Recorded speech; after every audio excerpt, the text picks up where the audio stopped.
This show is proudly brought to you by the #Me Network.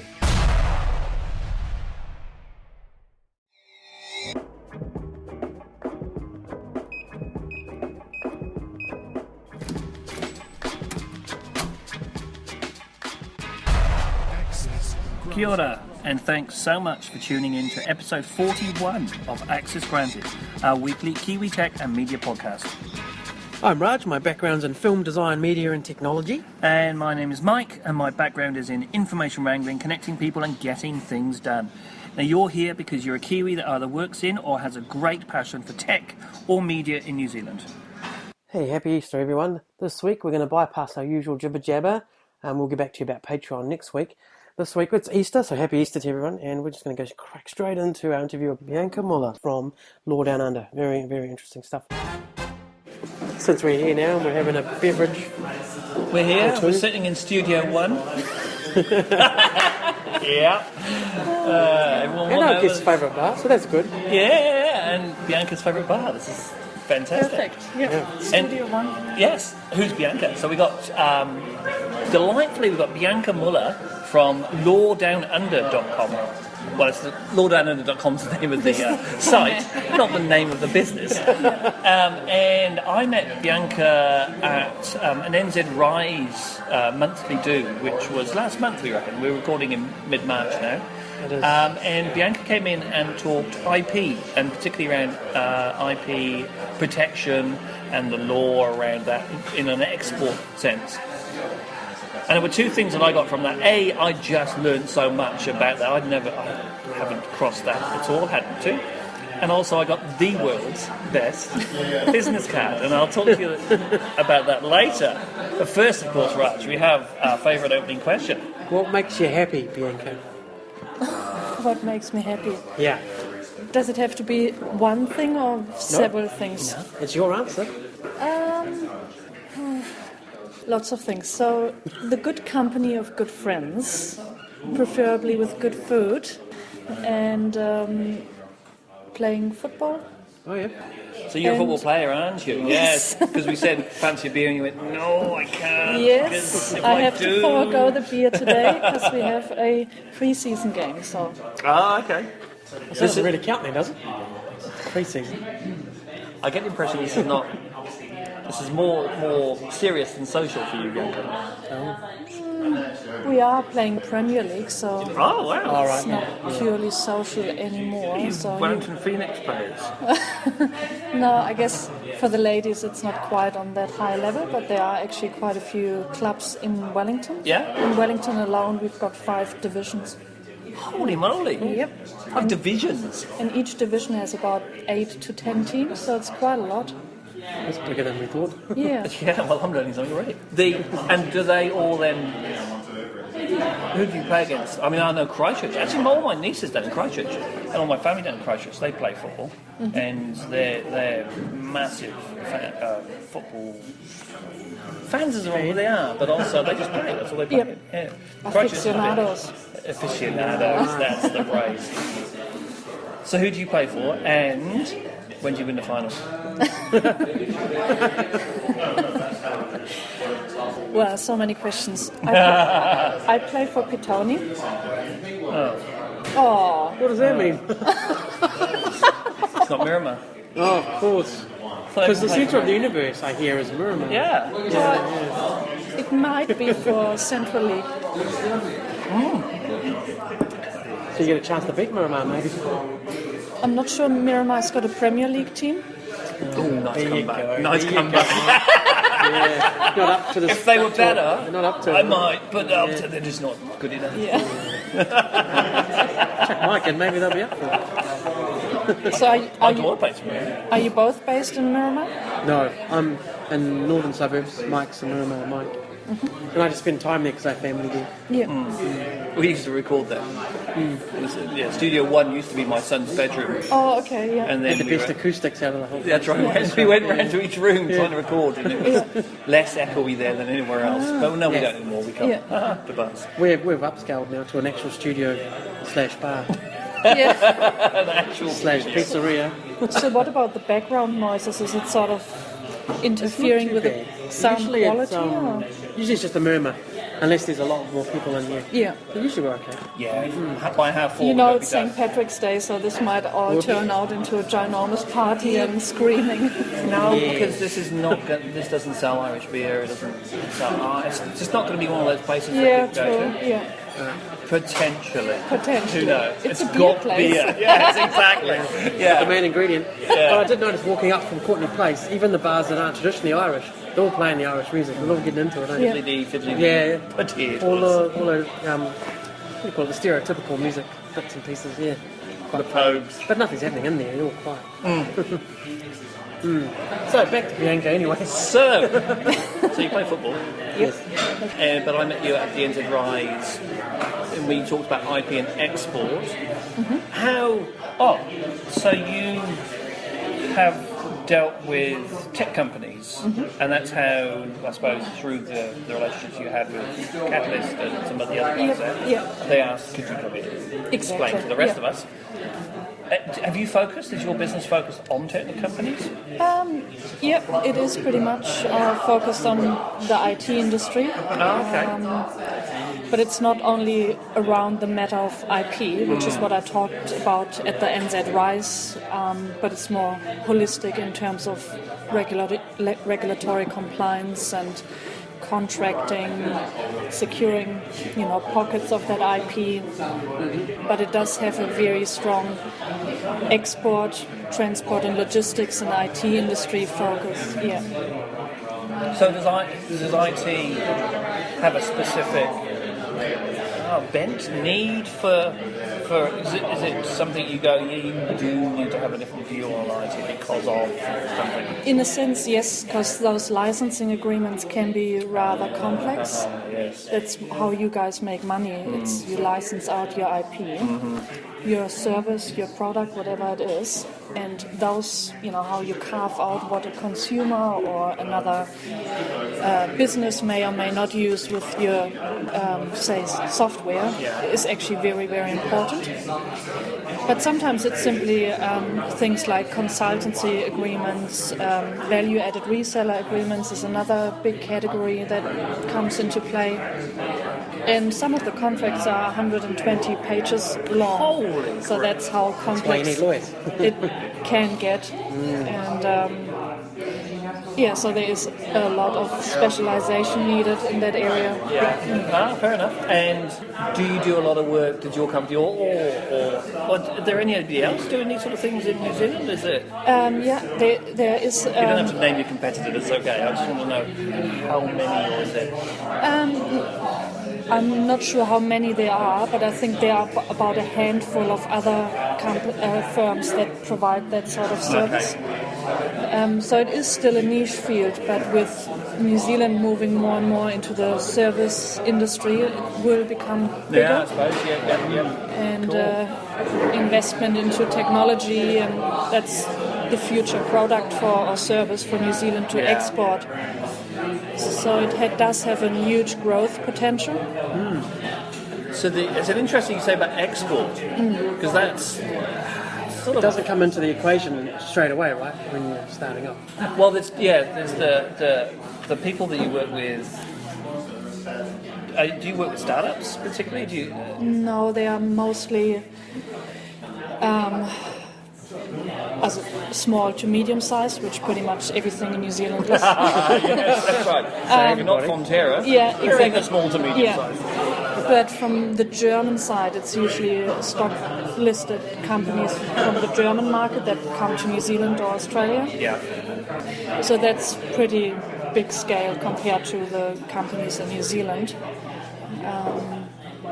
At the beginning of a startup in a tech startup, do they need to be thinking about these things then, or is it something that you can retrospectively apply when you get big enough to go, now we need to start thinking about export contracts and stuff? Yeah, unfortunately, the few startups I came across, they all made at some point a crucial mistake. I've seen things happening that people build an entire business idea around a concept or an idea they didn't actually own, they didn't have the rights to. but flushed, I don't know, hundreds and $1,000s down the drain, Oh my God. just for me to tell him, there's actually nothing, you have nothing. Yeah. Well, that must be a special time for you. Yes. Special moment. This is Special moment. Yes. The messenger of good news. Yeah. Oh my. And then sometimes it's just, you make mistakes, you learn, you move on. Once you forget to, get a design right around a piece of furniture, and then someone else takes it, copies it, and sells it successfully in Australia, you make that mistake once, and then you move on. And the same goes sort of for contractual protection mechanisms, how you deal with your employees, that you make sure they are bound by confidentiality and don't run off with your IP or your trade secrets, which is actually quite a big source of risk, because, people... What did you say Every time someone moves on, right? I mean- IP's going with them. Fundamentally, for a software company, yeah, you might have a few computers and a desk, and you don't actually own anything apart from Yeah, that was my talk. the stuff. Well, your core idea, right? Yeah. That's what you... That was sort of the main point of my talk, that IT companies, usually their main assets lie in their intangible business assets, and that may be IP, but not only. It's, in today's environment, it's even your rating online, your customer feedback, your, social media engagement, your skills that you have in terms of your employees, what qualifications they have. That's all that makes your business assets. And it's much broader than it may look at the first sight. Not just tables and chairs. Yeah, exactly. And a couple of desktop Fax computers. machine. Beanbags and a pool table, probably. Yeah. Oh, and a yes. slide. Token table tennis paddles That's in the corner. right. Yeah. So when a startup starts up, would your advice be to... How should they then engage? I mean, there's listen to the podcast, because there's a lot of people who are giving advice and things, but it feels like that you sort of start up and go, I don't need to do that yet because it's just me and Fred in the basement. Yeah. And then with software, as it can do, not always, very rarely to be fair, but it can explode quite quickly. Yeah. And then, we're down the track now. Yeah. What would you say to the people who are just going through Lightning Lab or going, they're right at that beginning? My advice would probably be to think about it early on, Yeah. at least from a strategic point of view. Sometimes it's simple compliance stuff. You may, as an individual, have developed a software code, and then you start a company, but you may not have assigned that IP from you as a person to the company. So, trivial thing. So little things that might hook you up in the future to really take care of early on. Right.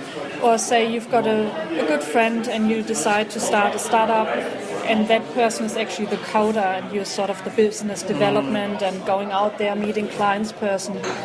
If you don't actually make sure that everything that one of your partner develops actually goes into the IP pool of the company, you may sort of struggle to... Yeah, so sometimes business relationships go sour, and where does this leave the individual business partners in terms of their assets? Yeah. I don't know how they... Because I don't think anyone thinks about this. What do you reckon, Raj?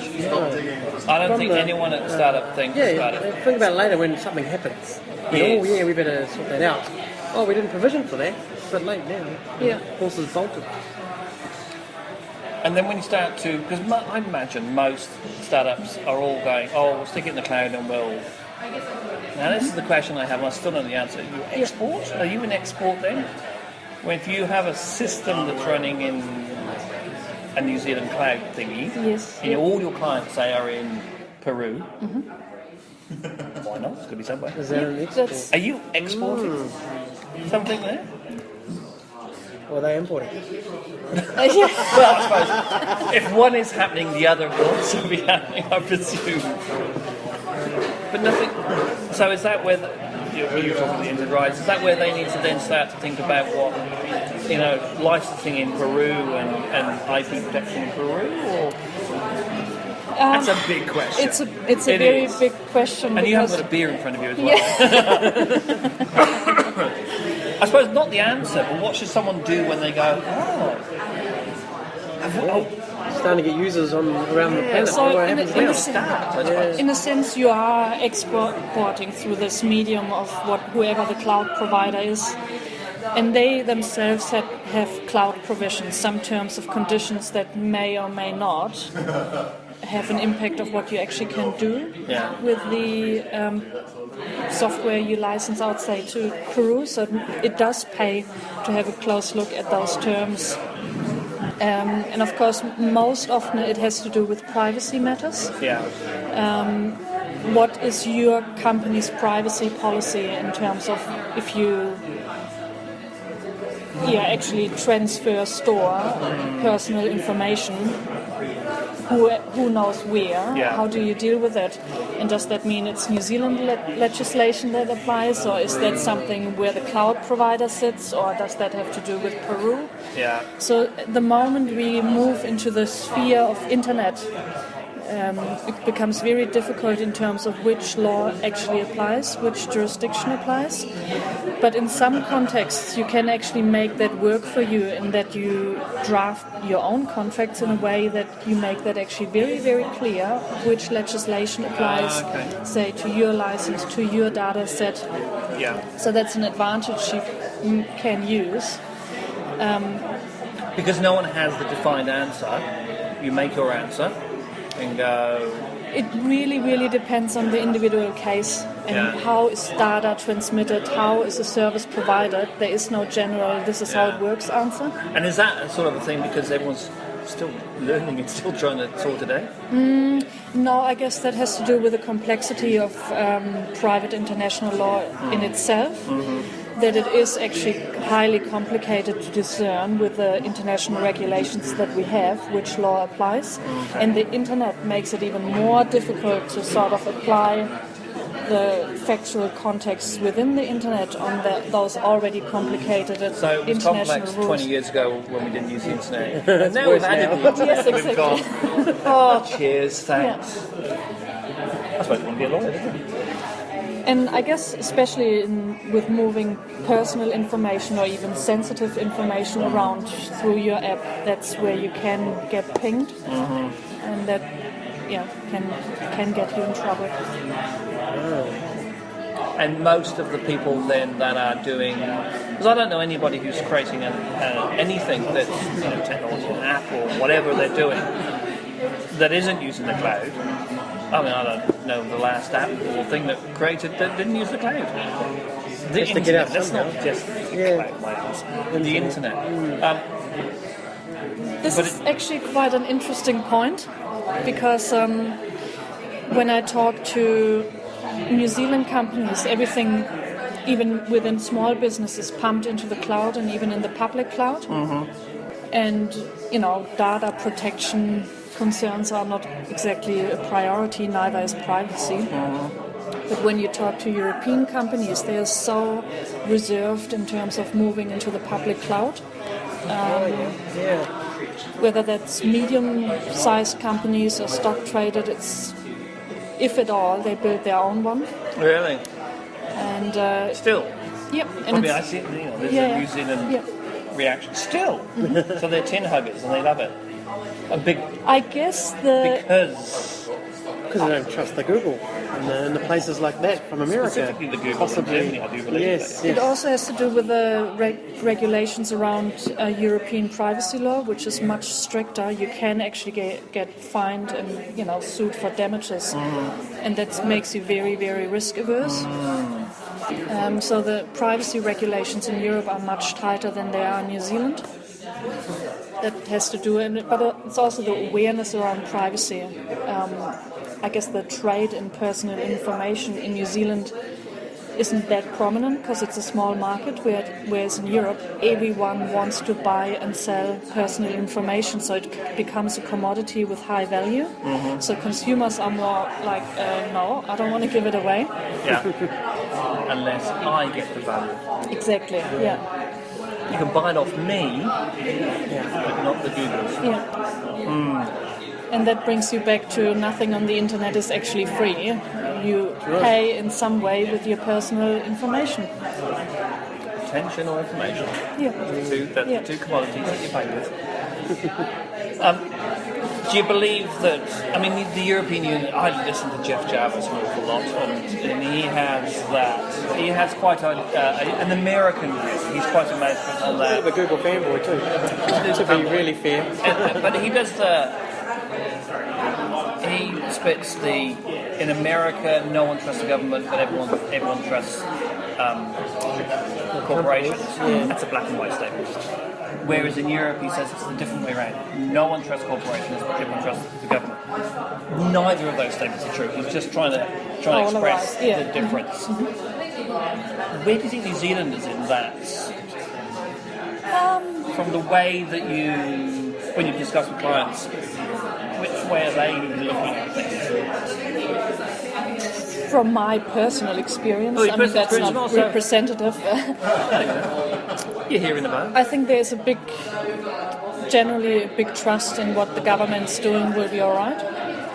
So the suspicion and mistrust towards governments, which you find in Europe, is probably not existent to that degree in New Zealand. Well, you're somewhere in between, maybe, which is very New Zealand to be, I suppose. Yeah, on the fence. I'm trying to think. Do we also trust our government, Google, or Fonterra? The public sort of tends to. But they also trust the Googles and Facebooks of the world too. Some will unleash their whole life on Facebook and think nothing of it, So it's sort of a mixture here. And others will just go, no, don't put anything on the internet. Side issue. Yes. Now you deal with German companies still. Oh, we haven't talked about the two things that you were amazed by, and the other thing, of course, I did some the research. business cards. The business card. Bianca brought the best business card. Of course, they're a business card with my name is, and this is how you get in touch with me.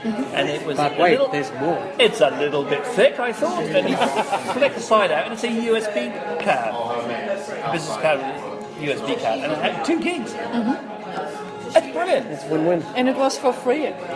There you go. That's brilliant. That's the best card. Which goes back to if you are a startup or you're doing something and you're going to give away something for free, make it useful. Yes. That's just the. I mean, you could have given me a card that opened up in a beautiful way. Yeah, into a beautiful flower. Yeah, exactly. It was origami, and that would be like stunning, and then I would throw it away. Yeah. But this I'm still using. I'm still just chucking stuff on it and using it because it's so useful. And as you said, branded to high. Branded everywhere. So there we go.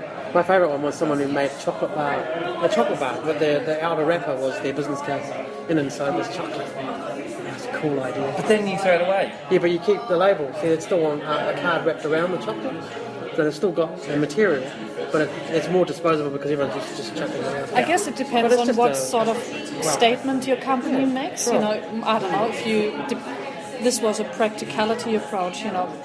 Practical legal advice. It's actually something you can use. It's useful. Yeah. Exactly. And in your chocolate example, it was probably, I don't know. Luxurious. You send a different message depending on how you wrap it up. As literally wrap it up. You wrapped your information in a card, and you could have wrapped it in chocolate. Yeah. I like the USB thing too. The USB thing. And then right, of course, you went. I said, wait a minute. I looked up the site, the .com site, and thought, wait, that's interesting. That's interesting. Oh, IP stuff, that's interesting. Yeah. So I deal with that. And then I said, on your profile, one of the pages says you're also a judge. Now you're presiding judge at the moment in Germany.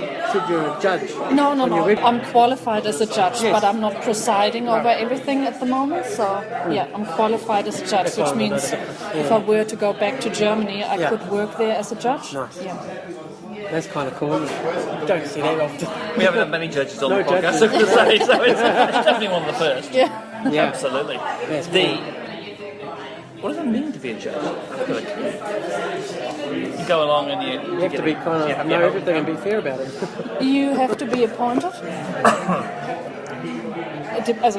In New Zealand you have to be appointed, and in Germany you have to be appointed. The process is different in both countries, but it's probably a little bit boring for you. That's all right. Yeah. That's right. We don't need to go through that. Yeah. You've been here how long? 8 years. 8 years? Yeah. You're going to be a judge here? Or can you be? Yeah, I'm a citizen, so I could. There you go. Judge Bianca. That'd be weird walking in, because both of us have just done jury service recently. Sorry? Jury service. Oh, right. Sort of, Yes, you did it like a number of How months did it ago. go? Yeah. Well, neither of us got chosen, or literally through the ballot box. Yeah. That is so quaint. Yeah. Old school. Yeah. In 47, 26, here we go. I didn't get bingo. No, I didn't get chosen, so I didn't. But that would be weird walking in and going, Hello. hello! Challenge. Okay, fair enough. Yeah. Exactly. That's the way to do it. Just walk in, I know you. even if you don't know the judge, and go, hi, how was Saturday? It's good, Challenge. Bye. Just go, But he's off. He's off the jury. yeah. Somewhere else, go and touch it. It's interesting that you were selected at the same time. Similar times. No. A month apart, maybe. Wasn't. Oh, right. We went okay. together in the same one. Maybe Although- they went through the Miramar, I don't know, in heaven. Yeah. And who does he hang on with? Well, we'll get him too. Yeah. Well, there was a few people there that I knew. I mean, to be fair, Wellington, Yeah, it's a village. it's a village, so you're going to know a few people, aren't you? Have you ever been called up? No, not yet. No, not yet. I don't doubt that this might happen because I'm part of the legal fraternity. So you can't anyway? Yeah, I'm a lawyer, so that so would you- sort of yeah, look yeah, it's not weird. gonna happen. Yeah, But don't you got... Well, she could also jump in the judge's chair if she wanted. yeah. Come on, move over. I'll do it. My turn. I haven't done it in years. Give me a go. Think from the jury? Yeah, you've got it all wrong, mate. Now, let me explain. You're doing it all wrong. I'll show you how it's done. Oh dear. I'm sure that's going to happen one day. The other thing I saw on the website was it was a white paper. So you produce your own white papers and almost like little knowledge nuggets for people out there who don't know. Knowledge nuggets. Yeah, Knowledge I just came up with that. nuggets. You can have that. I used that. Yeah. Here's Yeah, another it's cool, knowledge eh? nugget. Because for years now I've looked at IP stuff, or we've always looked at we've come up with a product within our Yeah. organisation. How do we take care of it? And we never had any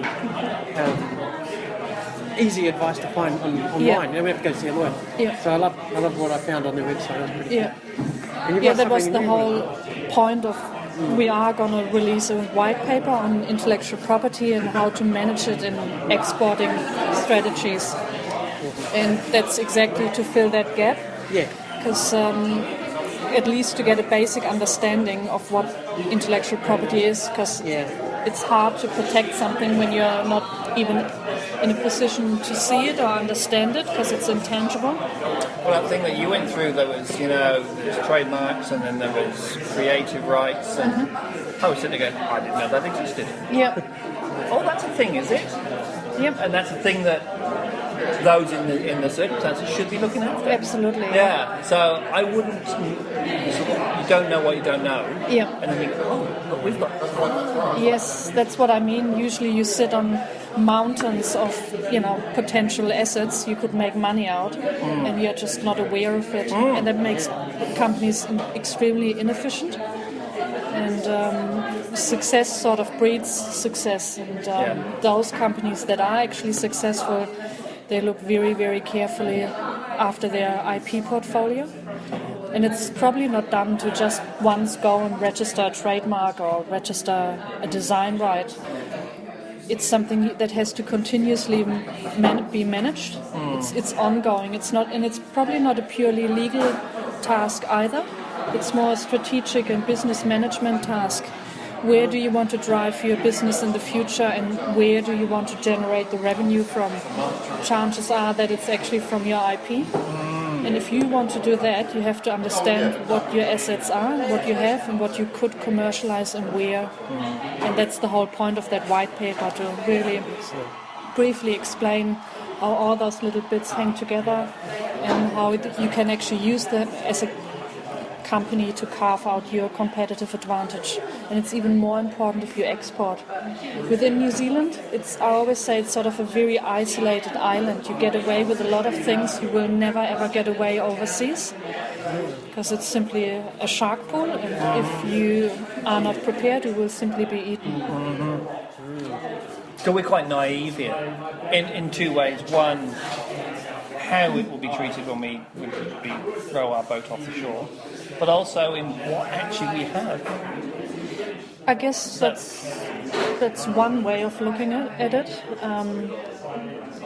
That's part of this, education and idea I have to actually share the knowledge and raise the awareness and the understanding to move beyond what you've just identified. But we've been doing this software for a while now. Is it that it just hasn't, money organisations just haven't connected with this? Sorry, is it? Well, the thing is, if people make mistakes and they get bitten, they probably don't run around telling you. Ah, yes. Because it's very embarrassing. Not very cool. Or they are not aware what they are losing out on. And lots of companies really learn as they go. So they make lots of mistakes. And sometimes they have enough funds to remedy the mistakes and move on. All right. And others don't and go under. And cool. And that's going to be online at the Down Under. Yes. Lawdownunder.com. That's right. It's going to be released in 2 days.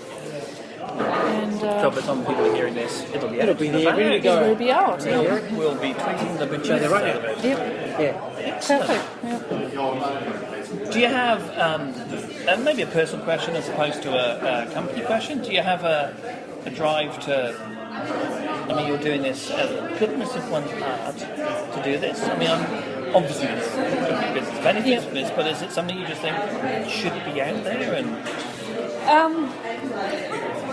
I'm sort of sometimes struggling to understand how much, on the one hand, how much innovative and creative potential New Zealand has, given that it's a rather small country, and on the other hand, this obliviousness in terms of how to actually make money out of it.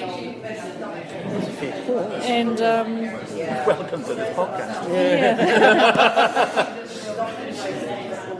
Yeah, and in a sense, for New Zealand, the economic growth prospects lie in export. The internal market is simply too small. Yes. Yeah. And certain companies we spoke about before, they are, when they start out, targeting overseas market because they know in the long run the New Zealand market may be too small for their offering. Yeah. Think global. Yeah. So, yeah. Like, for example, Germany is a massive manufacturing country, right? The vast amounts of the German economy are built on engineering and manufacturing. And everyone is moving into Industry 4.0, which is sort of the Internet of Things within the manufacturing context. Everything has to be connected via Internet, supply and demand. And this is something where Kiwi companies can perfectly fit in. What is it a company needs and which software can we develop that promotes, say, a specific manufacturing process or improves that. That's how you export your software product. You don't have to ship, goods around the world anymore, which doesn't make any sense from New Zealand anyway. But that's how you export. It's all ones and zeros now. Friction. You don't need a boat for that. Are we particularly says the Welshman. Are we particularly good at that, do you think? There's that sort of assumption that Kiwis invent I don't know if we have a higher regard for that than anybody else, or what is it that there's something about the image, the myth that that number 8 wire will make it work and we'll get on with it? Is that, and I'm thinking from myself coming here as well, and this is more of an expat thing, immigrant thing, isn't it? That, the British psyche also says we're inventors. That's the Wallace and Gromit thing. That's how they see themselves. But their classic is we invent it with the Americans. Was it? The Brits invent it. Happens in Germans, no, the Americans sell it, Yeah. the Germans manufacture it, and then the Japanese, Chinese make it smaller and cheaper. Ah. That's the classic. yeah. And then we all Yeah. buy it from Yeah. them. Where New Zealand sort of sees themselves, Is doing everything themselves? doing all of yeah. it, Yeah. which is, Still out of your garage. yeah, Yeah. which, and internally as well, as you say, as soon as they step out, But you don't have to. Don't have to sell it yourself necessarily. You don't even have to sell it outright in the first place. But yeah, there is probably a lot of what you said, that all the four processes are sort of combined.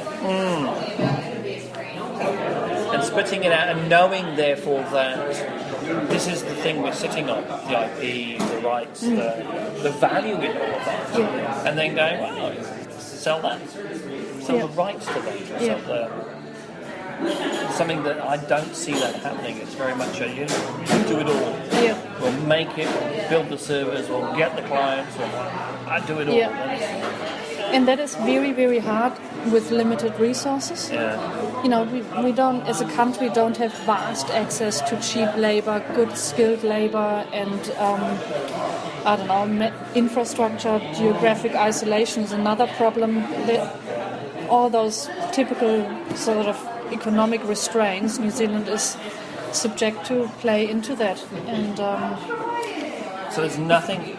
If you knew the value in what you had created and the things that you owned and that you do own, as opposed to, oh, well, actually, guys, you don't own it. you've got nothing in that.